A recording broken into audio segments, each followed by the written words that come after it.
Moral católica y familia. En los artículos anteriores nos dedicamos a la reflexión ética en las relaciones entre la humanidad con Dios y la participación política de los cristianos. En esta oportunidad nos encontramos con un tema muy amplio, complejo y por cercano y diverso, muy difícil de abarcar. Trataremos el tema de la moral católica y familiar. La familia es una institución fundamental de la sociedad, la más espontánea y natural de las instituciones, pues se origina en la misma estructura del hombre, dado que en ella adquiere significación plena esa voz que nace de las fuentes de la vida, de las vísceras íntimas de la mujer y del hombre, por lo que puede pronunciar con pleno sentido las palabras madre, padre, hijos. Estos componentes biológicos y psíquicos dan a esta institución el mínimo de estructura, entendida esta como organización social y el máximo de vida, pues es el origen de la vida biológica y del entramado de relaciones en la vida pública. La fe católica nos dice que la familia, en la situación ideal de la vivencia de nuestra fe y de nuestra ética, la institución familiar tiene su origen en el amor conyugal libremente afianzado en el sacramento del matrimonio, puesto que aquella agrupación familiar que no tiene origen en un compromiso matrimonial previo goza de menos garantías de estabilidad que la familia nacida del vínculo jurídico religioso a que da lugar el matrimonio, o sea, de la familia matrimonial. No tiene la misma consistencia aquello que nace del amor, el compromiso, la entrega concienciada, el juramento de fidelidad, la libertad donada, la comunión espiritual, que aquello que surge de manera espontánea a causa de enlaces meramente biológicos o afectivos. La moral familiar católica, por tanto, se considera como el conjunto de valores y normas que regulan los comportamientos de los diversos componentes de la comunidad familiar matrimonial, sin excluir otros tipos de familias. En esta definición bastante amplia se incluye también el ámbito de las relaciones de pareja, la ética conyugal, la moral sexual reproductiva, etc. Sin embargo, en este breve artículo trataremos sobre todas las relaciones entre padres e hijos y entre las familias y la sociedad, aun a sabiendas de que esto no cubre todo el marco de la moral familiar ampliamente entendida. La familia es, en verdad, la institución natural, pero es también la realidad histórica. En efecto, la familia no es una abstracción, sino que, al modo como cada persona le acompaña a su biografía, también la familia tiene su propia historia biográfica. La familia está, pues, sometida a constantes procesos históricos. Es evidente que la familia ha experimentado notables cambios a lo largo del tiempo, pero hacer la historia y menos dirigirla no depende exclusivamente de ella. Por ello, lo importante para la moral católica es que, en cualquier proceso histórico, la familia sea capaz de mantener las 4 relaciones fundamentales que le son propias, a saber, el vínculo conyugal monogámico y estable de los esposos, afianzado en la gracia santificante del sacramento, el amor y la fidelidad. Segundo, la relación de los padres con los hijos habidos en el matrimonio. Tercero, las relaciones de los hijos con sus padres y de los hermanos entre sí. Y cuarto, las relaciones de compromiso, entrega, cuidado y solidaridad con el entorno familiar amplio, social y medioambiental. A lo largo de los siglos han surgido varias corrientes de interpretación y propuestas de la vivencia moral en el seno de nuestra Madre Iglesia.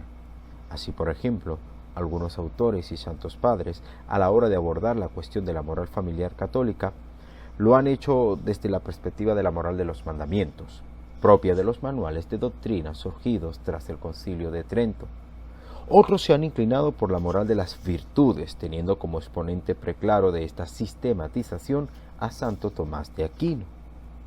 Quiero unirme a la propuesta del cardenal Joseph Tonco, actual prefecto emérito de la Congregación para la Evangelización de los Pueblos y presidente emérito del Comité Pontificio para los Congresos Eucarísticos Internacionales, quien, en el marco de un Congreso Internacional sobre la Familia, sobre este mismo tema, en el año 1980, propuso enfatizar el modelo de seguimiento de Cristo como principal criterio de orientación de la pastoral familiar. Este esquema apenas si se ha desarrollado en los manuales de teología moral. Sin embargo, ha de tenerse en cuenta siempre que se trate de iluminar desde la fe el matrimonio y la familia cristiana. En efecto, la existencia histórica de Jesús de Nazaret en el ámbito de una familia es una fuente inagotable de enseñanza moral. El modelo de Jesucristo, que desarrolla su existencia terrena como hijo de la familia de Nazaret, es ejemplo perenne de lo que ha de ser la familia cristiana. Ciertamente, la familia de Jesús, María y José revestía el esquema sociológico de una familia judía de su tiempo, y por ello su imitación debe ir más allá de los límites contingentes para fijarse en la enseñanza esencial, que hace a la familia la célula del reino de Dios. Si Jesús quiso vivir tanto tiempo en el seno de una célula familiar, no es algo que carezca de significado para nosotros. La familia católica debe distinguirse de manera especial por su condición de discípula y misionera, iglesia doméstica, cuna de la evangelización de sus miembros, primera escuela de catequesis vital para los hijos. Sólo así podrá insertarse en la comunidad cristiana y ser fermento de cambio social desde los valores del reino. Para ello es preciso que adquiera conciencia de su misión eclesial y al mismo tiempo se abra a los problemas del mundo. Tras evaluar los peligros que amenazan a las familias de nuestro tiempo, la quinta conferencia del general del Episcopado Latinoamericano y del Caribe, Aparecida, nos sugiere volver a la vida discipular como núcleo de nuestra identidad y fundamento de nuestro edificio ético, incluso familiar. Cito: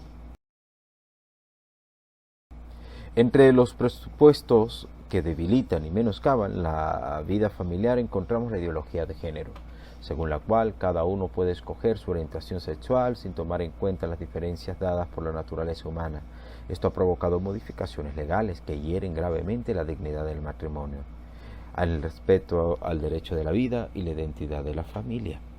Por ello, los cristianos necesitamos recomenzar desde Cristo, desde la contemplación de quien nos ha revelado en su misterio la plenitud del cumplimiento de la vocación humana y de su sentido. Necesitamos hacernos discípulos dóciles para aprender de Él en su seguimiento la dignidad y plenitud de la vida.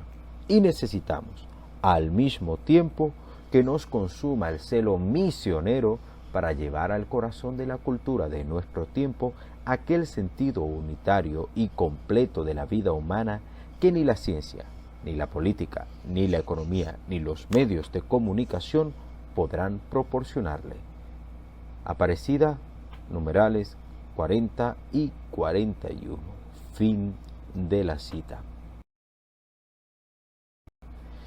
El punto de partida de la moral familiar debe ser, por tanto, la fe. La fe sostiene y robustece las opciones morales de la familia, impidiendo que éstas se diluyan en un legalismo formal o en un relativismo inconsistente. La caridad alienta desde dentro las relaciones entre los cónyuges. La esperanza favorece la capacidad de mirar hacia el futuro y abrirse hacia la vida. El servicio educativo y el compromiso con la sociedad civil son parte de la vivencia de nuestra relación primigenia con el Señor. En la comunidad eclesial, es decir, en la parroquia o comunidades, la familia encuentra el lugar en el que sus opciones morales pueden ser iluminadas, apoyadas, incluso contrastadas, al confrontarse con otras experiencias de servicio, practicando la caridad. Entre las paredes domésticas católicas han de cultivarse las virtudes típicamente cristianas de la sencillez, la capacidad de servicio, la hospitalidad, la aptitud de acogida, sobre todo en lo que respecta a los últimos y a los marginados, para los que parece no haber ya sitio en una sociedad que ha erigido en absolutos al individualismo, la competencia, la exasperada búsqueda del bienestar y del éxito, y que también por esto parece estar estructuralmente condenada a generar siempre nuevas pobrezas, a las que no se podrá poner remedio sin las energías espirituales y morales que encuentran su alimento en una vida familiar vivida gozosamente en el Señor. La solución a la crisis de las familias que más nos aquejan en la actualidad, y ya conocemos lo suficiente y no hace falta mencionarlas, no está en el estudio de manuales instructivos o el legalismo de los cánones. La renovación familiar que necesitamos depende de nuestra conversión individual y comunitaria a Jesucristo. Solo dejándonos amar por Jesús y amándolo en correspondencia, podremos encauzar la vida a la luz de su palabra, de su doctrina y sobre todo de su corazón. La renovación moral familiar depende de nuestra condición de discípulos y misioneros. Solo un corazón enamorado de Jesús encarnará en su vida los sentimientos de Cristo, los multiplicará en su familia y los dilatará en su comunidad. Solo así la familia será escuela del más rico y auténtico humanismo, el de Cristo, en el que coincidirán el amor, el respeto y la defensa de los derechos de las distintas generaciones que aprenderán a vivir y ayudarse mutuamente a lograr una mayor sabiduría. Aunque todo este ideal familiar pudiera parecer utópico, quiero concluir recordándoles que, aún en medio de luces y sombras, la mayoría de nosotros vivimos estos valores, aunque sea tímidamente, en nuestras familias. Solo debemos esforzarnos por estrechar mucho más nuestra comunión espiritual y afectiva con Jesucristo, porque estoy convencido que las mejores familias que conozco son aquellas en las que sus miembros se han convertido en auténticos discípulos y misioneros del Señor. Que Dios nos conceda la gracia de la fidelidad en su seguimiento, garantía de la calidad de nuestra moral familiar. Que así sea.